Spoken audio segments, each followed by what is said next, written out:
spoke at different conferences in my time, and on business and economics and stuff. And leaving school at 14, people think you haven't got the knowledge. Yeah. But over 52 years in business, you pick up that knowledge. I think you learn more, as you do it. Oh yeah. No doubt about that. Okay, so what's a working week? Don't bore me with all the detail, but what's a working week for you? Are you still flat out into the business? You still love it? I'm assuming your wife wants you home more than you are. No. Nah. I tried retirement for 10 weeks, and Rosemary said, "This is fantastic, Billy. After 10 weeks, this is fantastic." I said, "Rosie, another 10 weeks of this, a divorce could be imminent." Right? I can't sit down. Yeah. I'm a person who likes to move, likes to use his mind and go and do something. Sitting around is boring. I'll watch a good movie occasionally. I love sport, so I'll watch a bit of sport. But in general, my mind's active. Yeah. And if you switch this off, the rest will follow. Yep. And I've got my restrictions at the moment with a bit of health issues. But then again, I'm getting younger by the minute. Oh, this is true. What is wrong with you at the moment?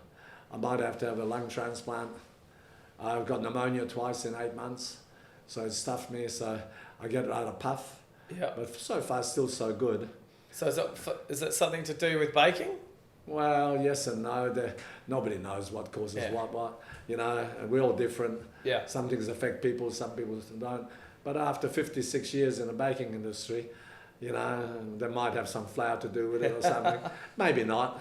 They seem to think it's nothing. It could be, but maybe not. Yeah. And so on. So, I've got a 3 months of possible surgery recuperation, and so on. They said they'll give me another 15, 20 years. Oh my God, you won't know what to do with yourself. I think. And the world wouldn't want me around that long. So, just looking into some of the things you do, you're very big in the community. Yeah. You have lots of different fundraisers that you're forever giving away product to almost everyone, I'm assuming. Do you find that as an important part of what you do? Well, I never thought I'd help anybody but this poor bugger coming here as a refugee, right? And I married a girl who's an ex-nurse. I trained to become a pastry cook. She's now the charity wing of Vilis. That's her role, and she's been on boards and stuff for 25, 27 years now, on boards and stuff like that. So the way I see it, industry, if it wasn't for people like yourselves, for instance, other people in industry and us, where would the world be? Yeah. Because I have a funny point on this one. We used to take our van into Rundle Mall and feed the street kids at 5:30 in the morning, and the kids would come up and say, "What, Vilis again?" Right? Are you serious? Yeah. And so on. So, the Hutt Street Centre, I was a patron of the Hutt Street Centre. My wife was on the committee. We raised, between us and about another 10, 15 people, we raised a lot of money that people can have a shower.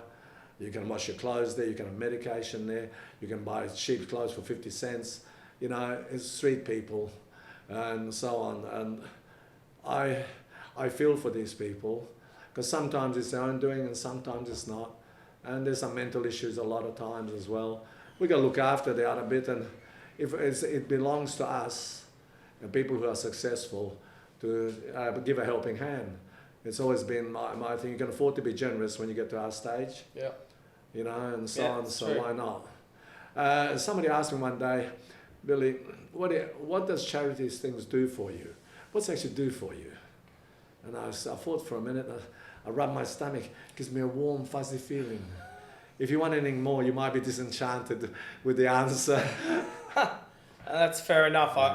People, you give not in waiting for something into return. So, and there's no doubt that you do that. If I go through to that you've told me the Vilis cafes is something to look out for in the future. What food trends do you see that are going on at the moment, or have you noticed food trends? Like for us, for instance, hot food's starting to come in. So you're getting the flaming Cheetos, you're getting the flaming Doritos. You know, it appears the palate is definitely liking a hotter, spiced food. Correct. And for us, you know, people are wanting prepared meals, they want things done easy. So all of these things are coming into a food trend. Is there anything that you see as a food trend? Once upon a time, there used to be in schools, they used to train you home domestics. That's all sort of gone. What was that? The home domestic. You have practice cooking, meals, cakes, Oh, okay. and food, and so on. Yeah, home ec. Yeah, that's how you call home ec. Yeah. And so on. And anyway, those days are gone. Yeah. And so the young generation don't get mum cooking, she's not home, she's working. Yep. And so on, grandma is home. You learn something from your grandparents because they're there. And so on. And so cooking has been a lost art. And so the younger generation, again, comes back to Cafe de Vilis and your fast food, ready-made meals. It's all coming in because of the young generation are busy or not inclined to cook. And where was a domestic chore for women is now, I think, more of a domestic chore for both. Yeah. And sometimes I believe that the men take more passion in cooking than the women. And because men is something different to them, and women used to do it all the time, so to them it's a chore, while to men it's a pleasure. It's exactly what's in my household. Yeah. I love cooking. I love making new things. I love opening up the cupboard and going, oh, I wonder if that will go well with that. Yeah. Where my wife just cooks because she has to, and she doesn't love it as much. But maybe I just need to just be at home more. You want to get divorced?